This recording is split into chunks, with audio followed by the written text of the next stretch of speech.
Well, this is it, guys. This is officially the first video of the Yugo project. Let's get to it.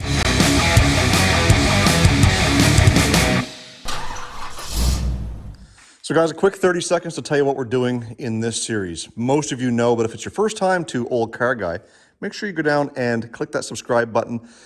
We've got a whole series that we're going to be doing an engine swap on this 1987 Yugo. It currently has a running, driving 1.1. It's all stock. It's been all tuned up. It sat for 15 years on old gas. I got it running again, and we've been driving this thing.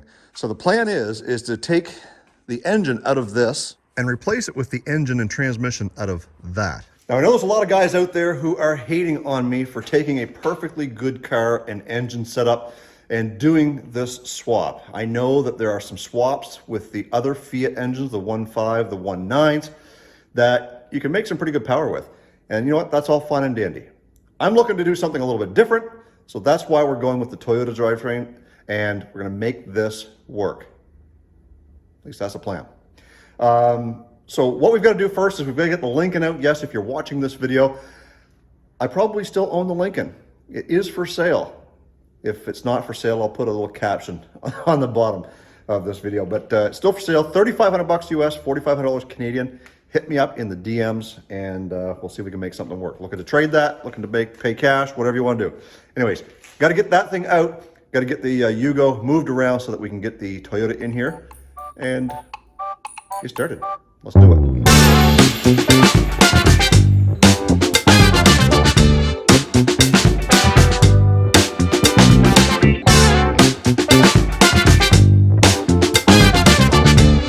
So I'm not entirely sure on how we're going to do this whole engine swap. Obviously, we got to get engines out of both cars, but we've also got to make sure that the engine and transmission setup that we've got for this car is going to actually work in that car. I think it will. I've taken some preliminary measurements, but we've got some, it's a little bit wider, this car, than that one. So what we're gonna do is take a few measurements, and as far as the actual videos are concerned, we're gonna try and do it at certain milestones. So I think the first milestone is going to be getting the engine and transmission and all the suspension out of this car.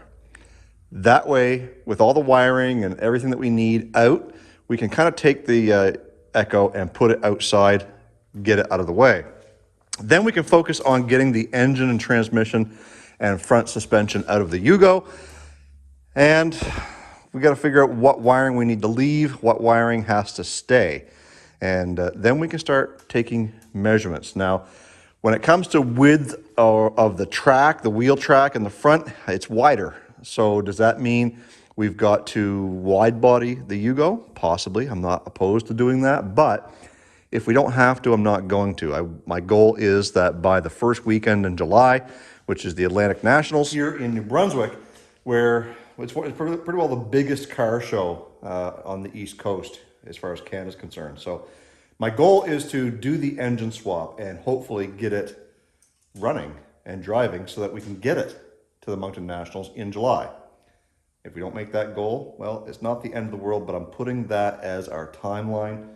So that's kind of phase one. Let's get the engine over. Let's get it running. Phase two is turbo. Once the swap is done, then we can kind of figure out where we're going to put a turbo. There's plenty of room up underneath the windshield to put a turbo, by the way. You'll see that once we get the engine out. And we're going to have a manifold of some sort, rerouting the exhaust. There's going to be a lot of fabrication as far as welding exhaust tubes, which I'm not a welder, but I might be able to mock something up and have Tim, my mechanic, who works for me over at the car dealership, come in and kind of finish up all the finish welding. So as far as this video goes, I don't know how long it'll be. I don't know what we're going to get done. The goal is, let's get the engine and transmission and front clip out of the Echo. We're going to start by removing the hood.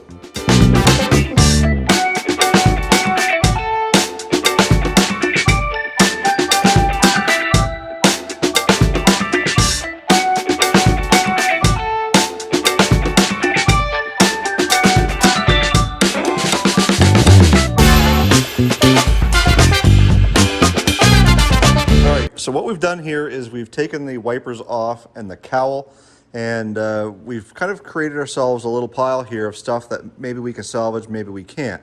The wiper motor and transmission, we can probably salvage that and sell it, get some of our money back. So what we've done was we've just kind of undid the plug-in, and there's probably about I don't know what, there's 1, 2, 3, 4, 5, 7, 8, probably 8 bolts, 9, maybe this one right here, that holds this little cowl tray in place. We're not going to need that, and it's just going to be in the way, so we're going to try and make ourselves a little bit more room. So in the infamous words of Scott from VCOR, in the pile. Now that we've got some of this stuff out of the way, it's time to start taking some measurements. So what we're going to do is we're going to measure the width of the engine and transmission that fits in the hole between the frame rails. We're also going to measure the distance between the strut towers and see what kind of dimensions that we can get there. And we'll write that stuff down for future use so that when we get all the crap and engine and transmission, booster, brake booster, all that stuff out of the Yugo, we'll be able to start using those measurements to see just how far we've got to go and what we've got to do to shoehorn that in there. So I've got a few more things to get out of the way, such as the battery tray air box. All that stuff has got to come out so we can see where that transmission ends. So I'm going to do that. I'll be right back with you. So I may or may not have gotten a little bit carried away with taking things apart. In fact, I got the air box and the battery tray out of the way, but I proceeded to start unhooking all the wiring, and I'm just about ready to take all the wiring, fish it out, and flop it over so it's out of the way. But I did manage to get it all labeled. Let's take a look. So as we pulled stuff off of the starter, and what I assume is like a knock sensor, or maybe it's oil pressure, I don't know. There's something here that's hanging from the inside. I started labeling it all. So, you know, we've got knock sensor, we've got starter, and we've got alternator. We've got VVT solenoid, we've got cam sensor, all your injectors and coils. We got fuel pressure regulator.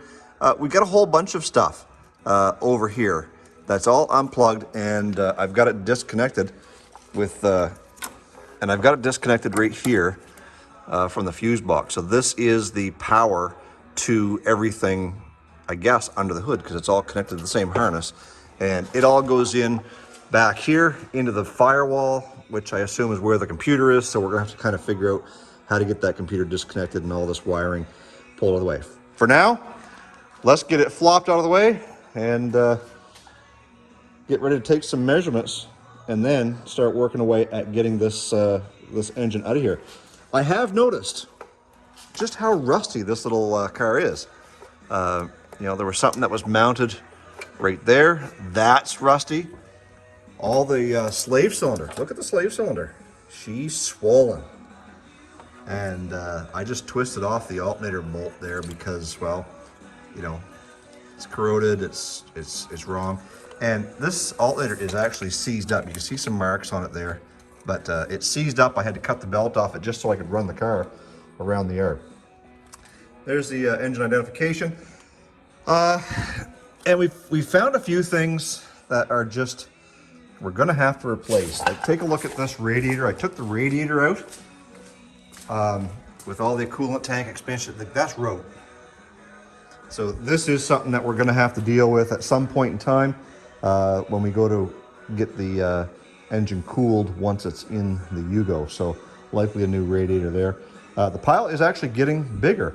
Okay, I'm gonna fish that wire harness out and over, and notice how we always look at our wrist. Nobody wears a watch anymore. We look at our wrist when we want to know time. Anyways, it's almost supper time. Go and grab a bite to eat, and maybe we'll come back out here and see how much further we can go with these measurements and such, and start prepping to drop the motor. Okay, so I guess where we left off last night was getting that wiring harness flopped over and out of the way. Went in, had some supper, decided it was time to have a little bit of a break. So we're back out here this morning. It's early this morning. The next day, day 2. So let's get you up to date where we are so far this morning, because, well, I forgot to hit that record button. Or I hit it, thought I hit it. Anyway. So we've got the engine bay all cleaned up as far as the wiring, got everything out of the way that doesn't need to come out with the engine, with the exception of the shift cables. And of course the axles are gonna come out of the transmission when you drop it. But I did get a lot of measurements, and as you can see, this is kind of the dimensions of what we've got to work with on the Echo. There's a few measurements up here between the struts, because I wanted to make sure that we're getting the right geometry between the left strut, between the left strut and the right one. And that way, when everything goes into the Yugo, I got to figure out how much butchering we've got to do on the car to make all of this fit in there. And as you can see on this same piece of board, we've got the Yugo, and I don't have any measurements there yet. We will get those measurements once we start yanking things apart the same way as we did here. But what I do know is I do know that the engine and transmission is within probably 1/8 of an inch or so, 31.5 inches wide. And when I come over here with a tape measure and I have to measure from the inside of the frame rail there to the inside of the frame rail there, well, we've only got about not quite 2 inches to spare, maybe like 1.75 inches.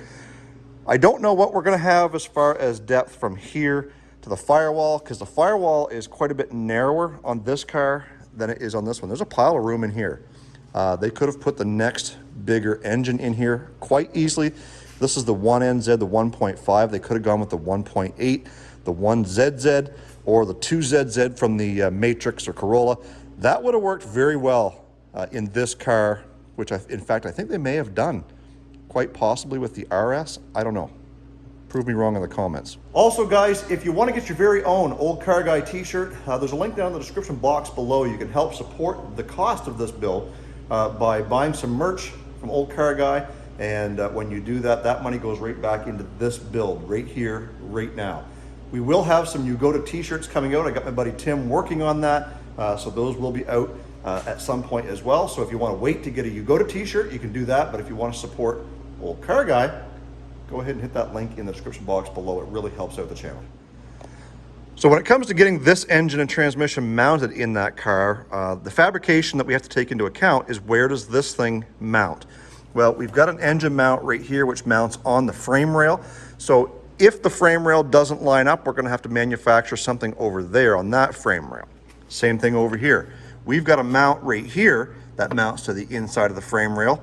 And again, if that doesn't line up with something on the car, well, we're going to have to do something about that. We're also going to have to beef up the undercarriage of this car. 57 horsepower wasn't a lot, so we're going to be doubling it with just doing the engine swap.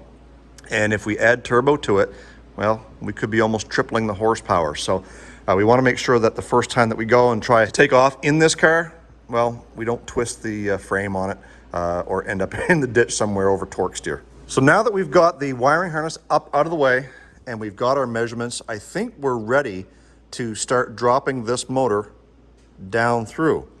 In fact, we may be able to even yank this out through the top with a cherry picker, and it sure would be convenient if I had a hoist, but there is one over at the other garage. The problem is I'll have to push the car the whole way over there. I'm working by myself, so unsure of which direction the engine and trans is going to come out. Likely a cherry picker with one guy is going to be the easiest way. Just kind of get the axles out of the way and disconnect the mounts and just pop it out this way. As far as the suspension and all that, we don't even know if we're going to be able to reuse the suspension on this car, but we've got to make sure that we can get all of that out, and that will have to be dropped from the bottom. Take the 3 bolts on each side out from the strut mounts, and then disconnect the steering, and then we can start kind of dropping everything out through the bottom using the subframe bolts.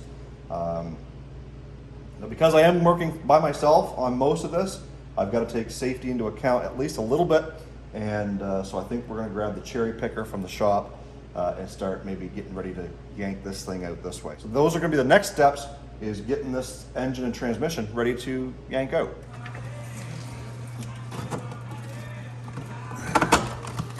Uh-oh. Transmission fluid leak. Uh-oh. Let's just throw the pry bar right in the oil, because, you know, it's the right way to do that.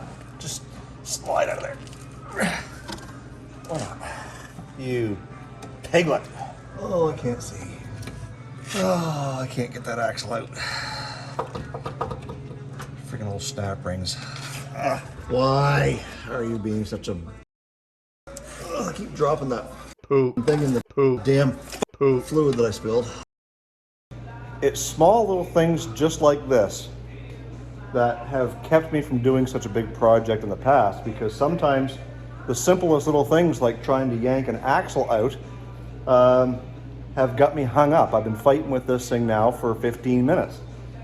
And it's just because of the location of where it is. The transmission kind of has a little cove that covers half of it. And the steering shaft and the sway bar and the rack and pinion and the firewall and everything else is just there in the way. And I don't have a pry bar long enough to get leverage on, but yet short enough to fit. So I've been struggling with this thing now for, like I said, about 15 minutes. And I need a break. So when I come back, hopefully I'll have the axle out, and then we're ready to, I think, hook up the cherry picker and hook onto this thing and get it out and set it on the garage floor. So that is the goal for this video, I guess. I'm getting pretty frustrated to tackle too much more. But anyways, I'm gonna take a quick break and I'll be right back. Okay, this is it. We struggled with that axle.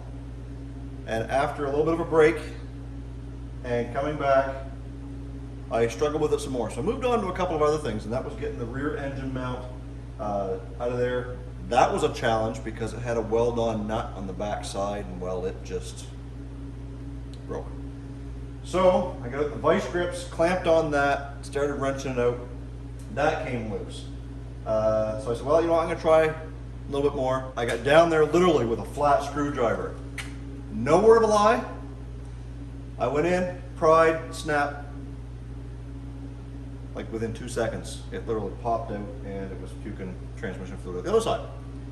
So now we've got the cherry picker hooked on, and I think we've got everything disconnected. We're about to find out. So let's get to jacking this thing up and seeing if we can get this thing out on the floor to end this video and to end the day. My back is beat.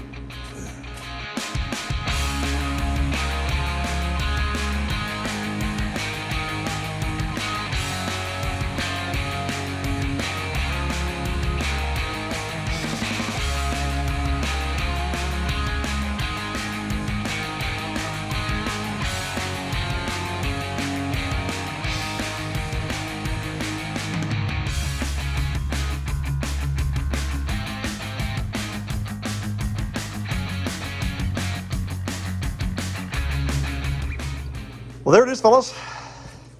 We get the first major hurdle out of the way. We've got a Toyota Echo with an empty engine bay. That's a step in the right direction. We've got the engine and transmission sitting here on the cherry picker. We will get that transmission separated from the engine here at some point, because we'll get the engine mounted up on the engine stand so that we can change that pan. We'll drain all the fluid out of it. All the oil, same thing with the transmission.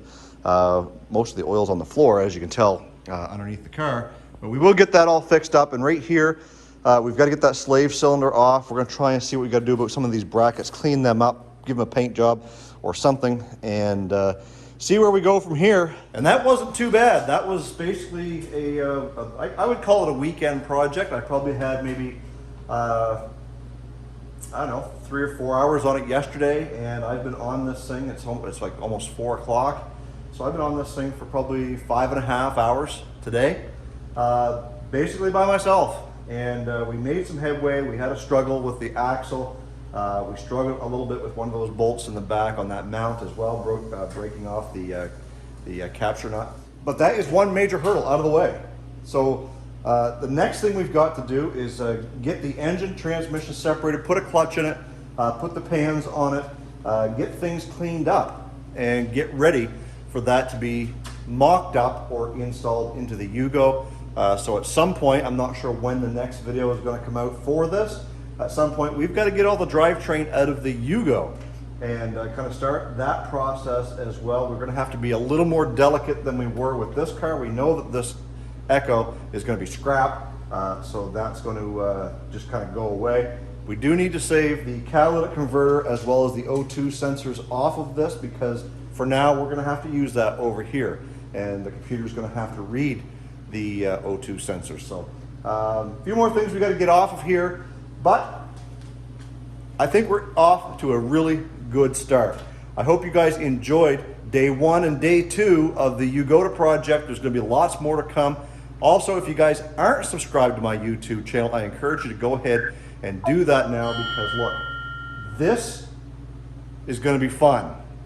We're gonna have a lot of fun doing this project. And I said that I was going to call out a specific YouTuber who actually kind of called me out, but I'm gonna do it first. Kompas Garage.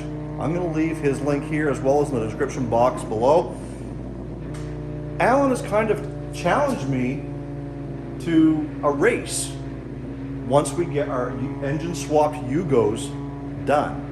Now he's in Iowa, obviously I'm in Canada, close to Maine, so we'll have to meet somewhere in the middle. Maybe I make the trip out to Iowa because I can stop in St. Louis as well as Kansas and see lots of friends. It's gonna be great. So Alan, if you're watching this, I'm calling you out, buddy. We're gonna race these things at some point in time, and we're gonna see who wins. So if you guys don't follow him, make sure you do, because you're gonna wanna watch some pretty good content over there on his channel with his blue Yugo. I think his is an 86. He's already got the motor and trans yanked out of it, and the engine bay is pretty clean on that car. So stay tuned for my channel as well as his for more great Yugo content. Guys, stay focused on the windshield, not the rearview mirror. I love you all, God bless. We'll see you in the next one.